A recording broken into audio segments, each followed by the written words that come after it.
Good morning, students. Today I am going to start the second chapter of civics, that is the prejudice and discrimination. अब सबसे पहले मैं आपको समझाने जा रही हूँ prejudice क्या होता है and discrimination क्या होता है.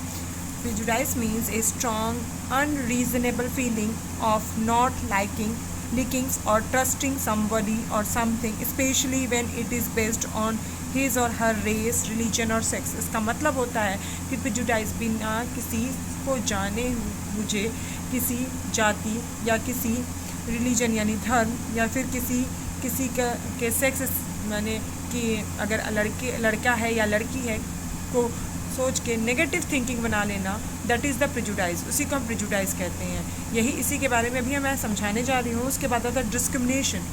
डिस्क्रिमिनेशन क्या होता है? ट्रीटिंग वन पर्सन और ग्रुप और वर्ड्स देम अदर्स. क्या होता है? एक आदमी या किसी एक ग्रुप को दूसरे ग्रुप से जो है खराब भेदभाव का व्यवहार करना, that is known as discrimination. Firstly I am going to explain the prejudice. In the previous chapters we have seen how diverse our countries. इसके पिछले चैप्टर में मैंने बताया था कि कितना बड़ा देश है और कैसे हमारे देश में डाइवर्सिटी देखने को मिलती है, दैट इज़ विभिन्नताएँ देखने को मिलती है. This diversity is present in the social groups, language, food, habits, religions and other aspects of the social life. हमारे जो है डाइवर्सिटी एक चीज़ में नहीं देखने को मिलता है इंडिया में. इसके अलावा हमारी डाइवर्सिटी पूरे देश में देखने को मिलता है. सोशल ग्रुप्स में भी देखते हैं, लैंग्वेज में देखते हैं, फूड हैबिट्स में, रिलीजन यानी धर्म में और भी बहुत सारे सोशल लाइफ में देखने को मिलता है diversity. Diversity continue to exist because individuals and communities expects their differences and depends on each other to fulfill their needs. Diversity हमें इसलिए भी देखने को मिलता है क्योंकि अगर एक हो, अकेला आदमी हो या फिर कोई कम्युनिटी है तो हम लोग एक दूसरे पर डिपेंड है. क्यों डिपेंड है? कि सबके अंदर अलग अलग गुण होते हैं, सबकी स्किल्स अलग होती है. तो जो एक दूसरे के अंदर डिपेंड है तो यानी कुछ ना कुछ जो है डिफरेंसेस हैं. कोई किसी चीज़ में अच्छा है, कोई किसी चीज़ में अच्छा है. तो इसलिए जो है हम लोग डाइवर्सिटी एक दूसरे के बीच में देखने को मिलती है.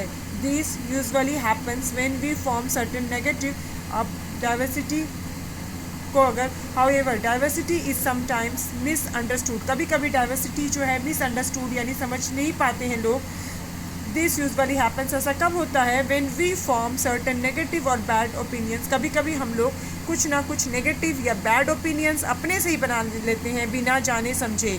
Those who are not like us, जो हमारे जैसा नहीं है उसके बारे में हम लोग बैड ओपिनियंस बना लेते हैं यानी नेगेटिव ओपिनियन यानी गलत धारणा बनाते हैं. सच opinions are called the prejudice. इसी को हम लोग क्या कहते हैं? प्रेजुडाइज कहते हैं. When we come across peoples who are different from us. कभी कभी क्या होता है कि हम लोगों से कुछ लोग डिफरेंट होते हैं. We may find them strange and therefore look down on them.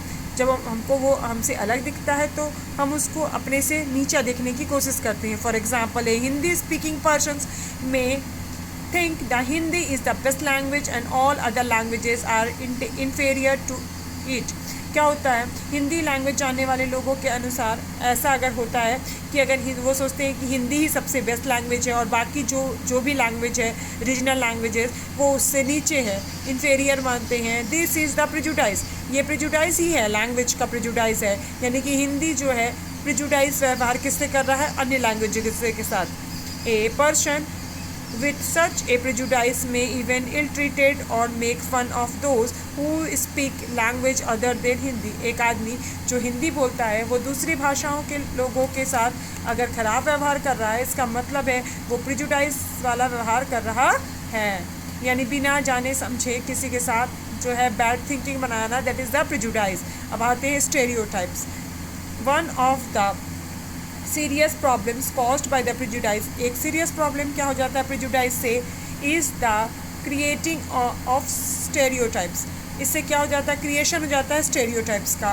When we fit all person of a particular group into one fixed image we create a stereotypes. जब हम किसी फिट कर लेते एक पर्सन को, particular group को एक fit कर लिए किसी फिक्स किए इमेज में, तो हम लोग क्या कह देते हैं? That is the stereotype. अगर हम इसका एग्जांपल लेते हैं, you must have heard people says. तुमने देखा होगा कि लोग कहते हैं कि girls are not good at mathematics.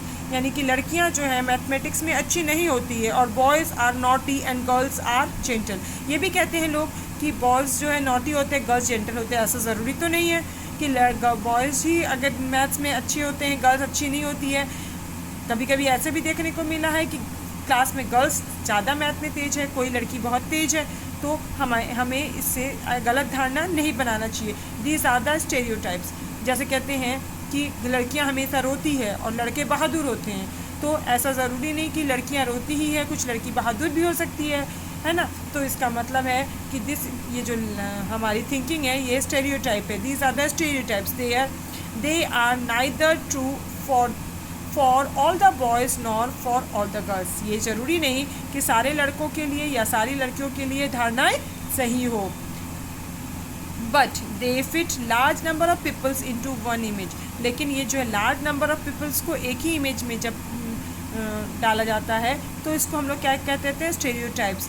They do not recognise that each individual is unique and has a special qualities. इसमें दे डू नॉट रिकॉग्नाइज, ये समझ नहीं पाते हैं कि इंडिविजुअल इन यूनिक, कि हर कोई इंडिविजुअल यानी हर कोई यूनिक है, and has a special qualities, और सबके अंदर कुछ ना कुछ क्वालिटीज़ यानी गुण होते हैं।